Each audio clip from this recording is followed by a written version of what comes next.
today. Folks, I want to thank Ross. Thanks for the introduction. Ross, my heart goes out to you. It really is like, I know it's hard, but you've been turning loss into purpose, saving lives. People who, in fact, asked me about my circumstances in the past, I said the best way to get through it is the purpose. Find purpose. And you've done that. And Governor Tom and Christy Vilsack, my best buddies, thank you for all you've done for me before, now, and God willing, after. Jill and I will always be grateful for your support and your friendship. And folks, Cindy Axney, God love her, and Abby Finkenauer, I tell you what, you guys are the single best congresspersons I've campaigned with. You need leaders like you right now. We need more of you. We need more. We got to elect them both. And by the way, we need Rita in the 2nd District and J.D. in the 4th District. It's time we can change things a little bit here. Right? Time to change it. I tell you what, and how about Teresa? I tell you what, you have no idea how much you're going to make my night when you win. You have no idea. And how you're going to make everybody else's night. You're, as they say back in Scranton, you're the real deal, kid. You're the real deal. And you've never forgotten where you came from. And the thing I'm confident about is even going to Washington, as a U.S. Senator, you're not going to forget where you came from and who you are. Your values are baked in. They're Iowa values. They're American values. You value honor, decency, respect, and dignity. You know they all matter. They matter a lot. That's who we are. And as we saw in the debate, where a farmer's daughter knows a break-even point for the price of corn and crops, you think that'd be fairly basic. That's like my not knowing where the Delaware River was back home. Folks, but there's something else. Teresa and I both lost our first spouses. We've both been single parents to young kids. We both found a way back from broken places. And we know that's why you should elect this woman. Teresa to the United States Senate, she sees, she understands, she believes. When she talks to you, when you talk to her, you know, and I'm not just saying this, you know she understands. She gets it. You know, just like our good friend Tom Harkins was your senator, Teresa will be your senator for Iowa.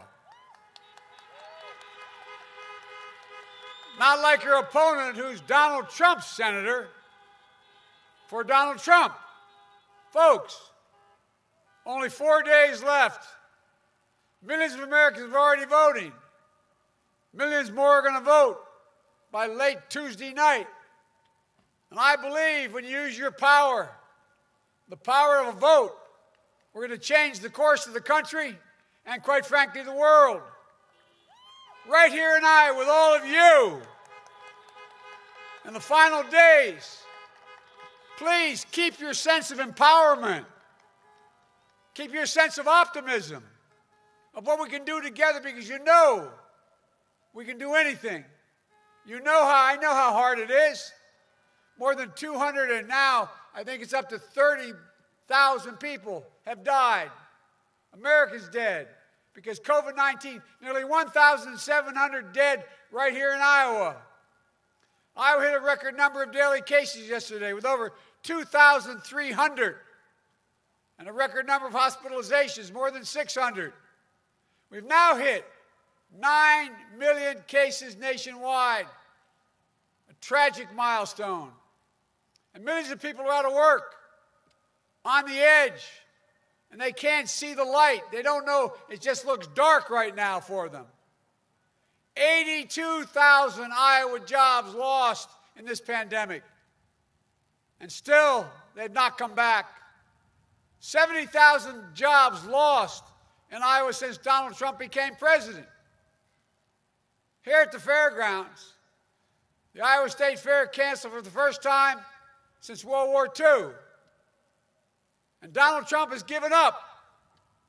The White House Chief of Staff said it out loud last week. He said, we're not going to control the pandemic. We're not going to control the pandemic. In the debate last week with Donald Trump, he said, we're rounding the corner. It's going away. And only he could say, we're learning to live with it. Well, I may remember what I told him. We're not learning to live with it. We're having to learn to die with it because of you. Donald Trump has waved the white flag. He surrendered to this virus. But the American people don't give up. Remember what he said when he did that interview? He said, although he knew about the crisis, he knew how bad it was back in January, the end of January, he decided not to tell the people because he worried they would panic. Well, guess what? We don't panic. He panicked. And he misrepresented to us. Imagine if he had told us in January how dangerous this was and took action. It's estimated there'll be over 130,000 people still alive. And by the way, we don't cower, and nor do I, never will we. Unlike Donald Trump, we'll not surrender to this virus. I'm going to put in place a plan to deal with this pandemic responsibly, which I laid out back in March, bringing the country together around testing, tracing, masking. It's estimated by the leading doctors in America that if you just wore those masks for the next, between now and the end of the year, we would save, just putting this mask on, we'd save 100,000 lives. It's expected that 200,000 more lives will pass between now and the end of the year. Dr. Fauci called last week for a mask mandate. This isn't a political statement. It's patriotic duty, for God's sake. But still, Donald Trump refuses to listen to science. He politicizes the race for a vaccine instead of planning for its safe and equitable and free distribution. He refuses to provide schools and small businesses the resources and national standards where they can open safely and stay open. But I'm going to bring together Republicans and Democrats to deliver economic relief to working families and schools and businesses. The Congress has already passed this legislation. It's sitting there. But he refused. He spent all his time this summer in his golf course bunkers or down in the White House bunkers. Think about it. I've been around for a while. I'll bet even Senator Grassley would have to acknowledge that I don't ever remember any president in a crisis where there's a disagreement in the House and the Senate between Democrats and Republicans, didn't even try to bring them together to deal with this. The House back in May passed the HEROES Act, which would allow businesses and schools to open safely because it costs money. You need sanitation. You need ventilation. You need masking. You need distancing. You need separators. It all costs money. But instead, 1 in 6 businesses now out of business because he won't act. I've said before, I'm not going to shut down the economy. I'm going to shut down the virus.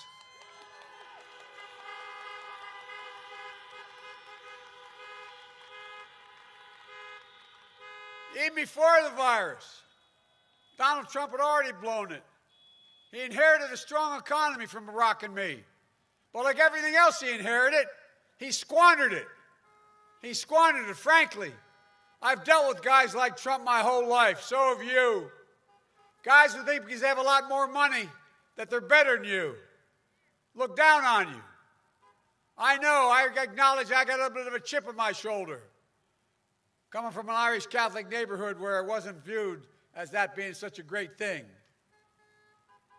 When I read something about how if I'm elected president, I'm going to be the first non-Ivy League person to occupy the White House in a long time.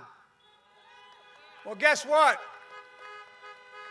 like somehow I didn't belong if I didn't go to the Ivy League. Look, I'll say it about time. It's about time that a guy or woman who graduated from a state university is able to sit in the Oval Office. Because if I'm sitting there, you will be too. You know who really built this country. It wasn't Wall Street. It wasn't CEOs. It was hard-working folks like all of you who built the middle class. And unions helped build the middle class. We know how we can build it back and build it back better with an economy that rewards work for a change, not wealth. We can do it without raising a penny tax on the middle class. I guarantee you, give you my word as a Biden, no one making less than $400,000 a year will see a penny in their taxes raised. No one. But I tell you what, it's about time the wealthiest people in America, the billionaires and trillionaires, the multi-billionaires, and the biggest corporations start paying their fair share. 91 major corporations out of the Fortune 500 didn't pay a penny in tax last year. That's tens of billions of dollars. They're going to pay their fair share. Why should a firefighter, an educator, a nurse, a cop pay at a higher tax rate, which you do, than a major multi-billion-dollar corporation? Why should you pay more taxes than Donald Trump, who paid $750?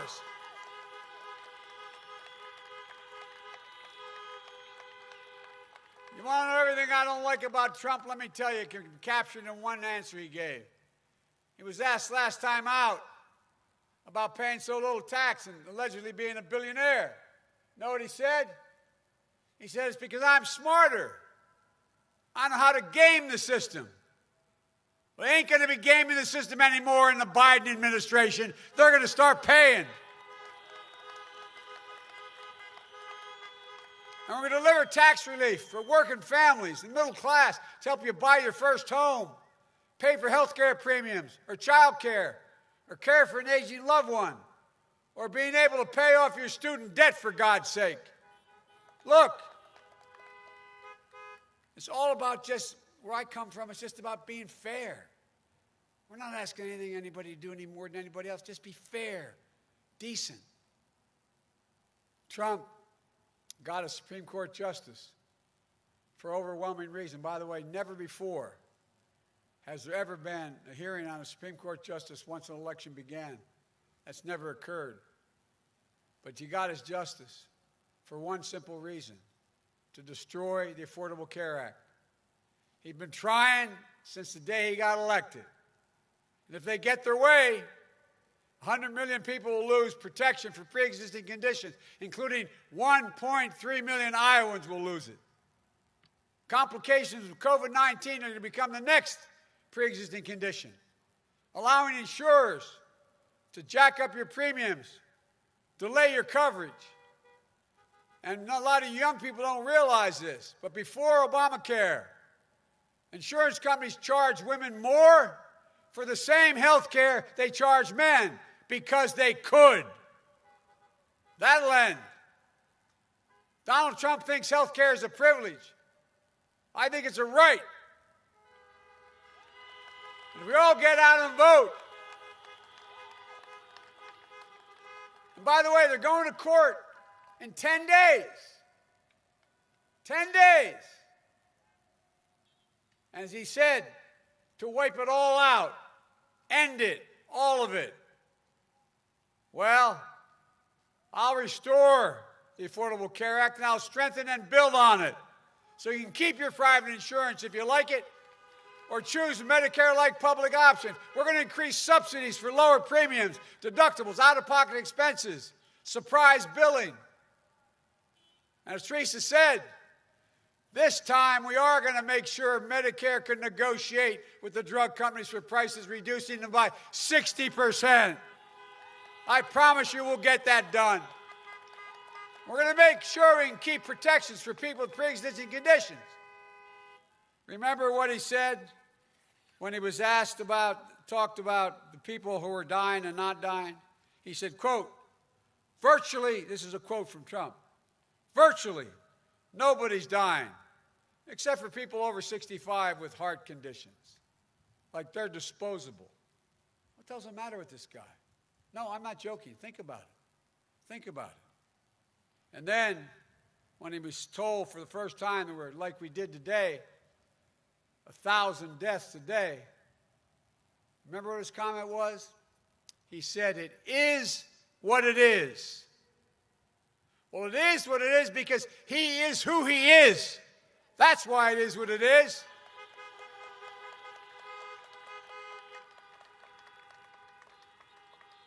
These guys are something else, man. And meanwhile, the actuary at the Social Security Department says, if Donald Trump gets what he's saying, he said, you reelect me, I'm going to change Social Security. The actuary says, if the change occurs as he's promoting, it will bankrupt Social Security by 2023. Go home and tell your parents and grandparents that. That's a fact. Teresa said, I'll protect Social Security, Medicare, and Medicaid. And let's not forget how Donald Trump, weak and chaotic China trade policy has cost farmers and manufacturing so badly. Agricultural exports to China during the Trump years have been 40% lower than during the Obama-Biden second term. On his watch, and this really bugs me, on this watch, ethanol margins have tanked and Iowa's manufacturing facilities are idle and even closing. He even says, and I love this quote from him, he says, because of his bailouts, our farmers do better now than when they actually had a farm. I'm going to read that again. Our farmers actually doing better now than when they actually had a farm. Where's this guy from? Who does he think he is? Look, I'll do what he's been unable to do. I'll mobilize a true international effort to stop China's abuses so we can strengthen manufacturing and farming in Iowa and across the country. I'm going to hold China accountable, which he hasn't from the pandemic on.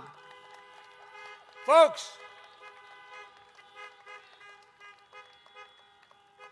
but there's nothing worse, in my view, than the way he has spoken about those who served in uniform.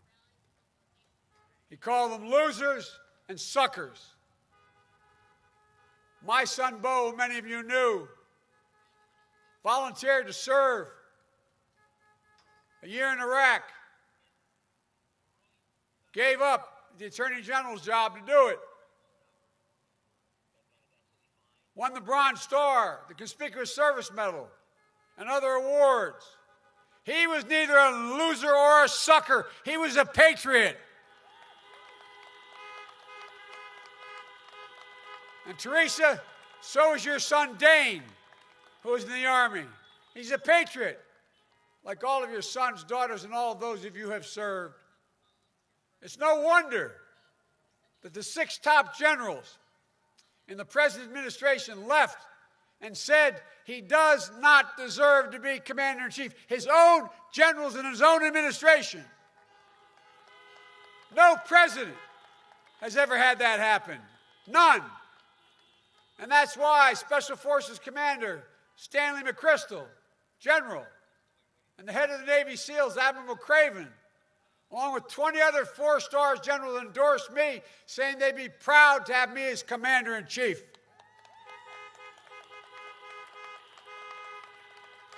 A sitting president. And that's why the Military Times quotes, more troops will vote for Biden and Trump. Folks, it's not about me, it's about him. That's why we have to support our military. You vote for me, you're voting for them. And while Donald Trump fails to condemn white supremacy, we can vote to deliver racial justice. A season of protest has broken out all across America. And by the way, legitimate protesting is not burning or looting. Violence can never be tolerated, and it won't. But those protests are cries for justice, for George Floyd, Breonna Taylor, Jacob Blake. They'll not soon be forgotten, not by me, not by us, or not by this country. Folks, we have to vote to meet the challenge of climate crisis as well. More frequent extreme weather. The West is on fire. We've lost more forests than the total space of Connecticut and Rhode Island combined in the West. The Midwest, I need not tell you, is flooding. You know here in Iowa, with the wrench code, catastrophic floods and droughts that lay waste to lives, livelihoods, and whole communities. And in the South and the East, hurricanes are more severe. Oceans are rising. My state's only 3 feet above sea level.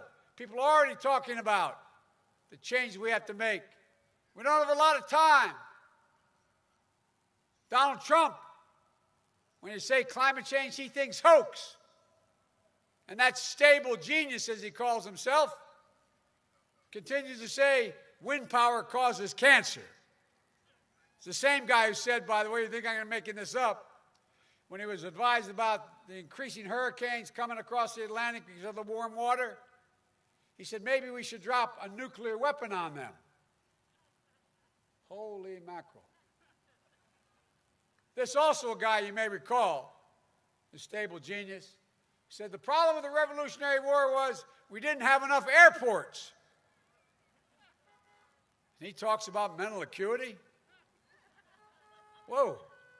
Folks, you look at climate warming, you look at it the way I do. Creates jobs, Iowa jobs, jobs across America. You understand that here in Iowa, you've already created thousands of good-paying jobs because of your dominant in wind energy.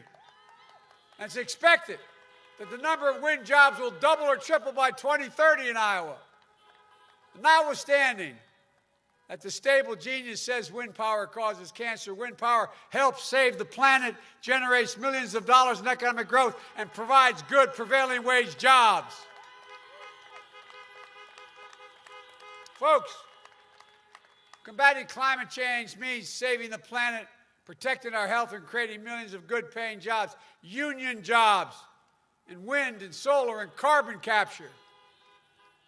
Iowa farmers will be the first in the world to be in a position where they reach net zero emissions because we're going to make sure there's a whole lot more land set aside and you get paid for it.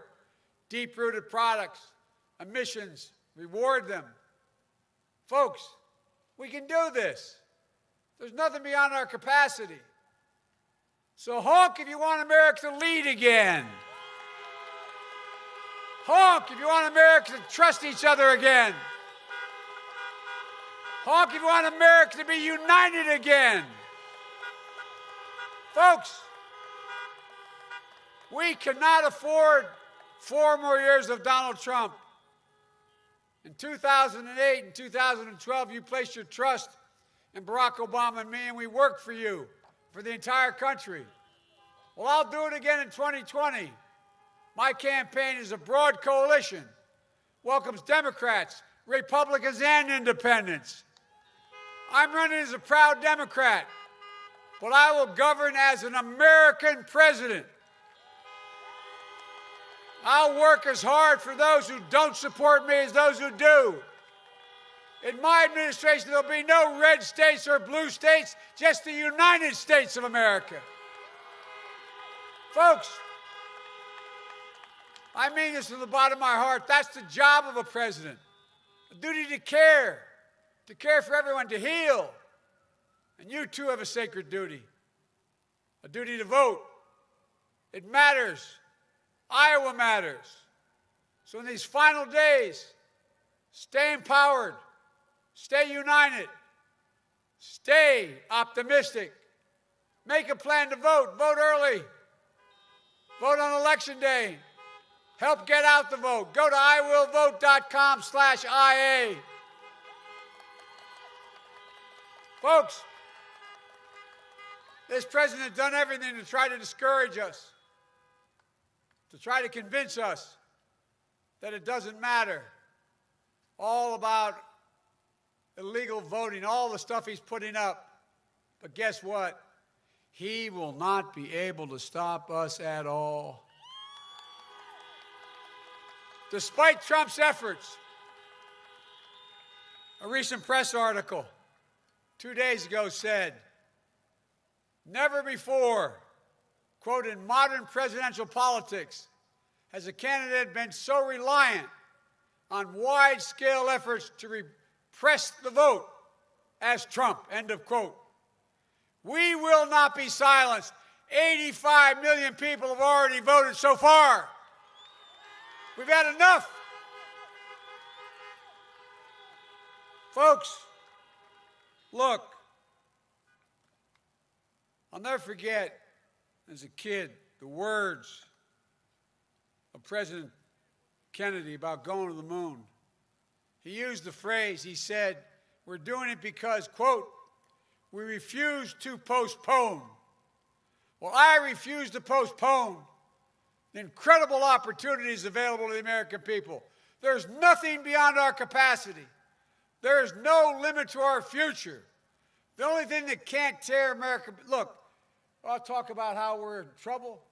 Well, nothing can tear America apart except America itself. And that's exactly what Donald Trump is doing from the beginning, trying to divide America, pitting Americans against one another based on race, gender, ethnicity, national origin. It's wrong. That's not who we are. Look, folks, everybody knows who Donald Trump is. We got to let them know who we are. We choose hope over fear. We choose unity over division, science over fiction. And yes, we choose truth over lies. So, folks, it's time for us to stand up, take back our democracy. We can do this. We're so much better than we've been. We can be who we are at our best. The United States of America. There is literally not a thing we've ever been unable to do. Nothing. The only country in the world that's ever come out of every crisis stronger than it went in is the United States of America. And with your help, I promise you, that's what we'll do again. God bless you all, and may God protect our troops. Thank you, thank you, thank you.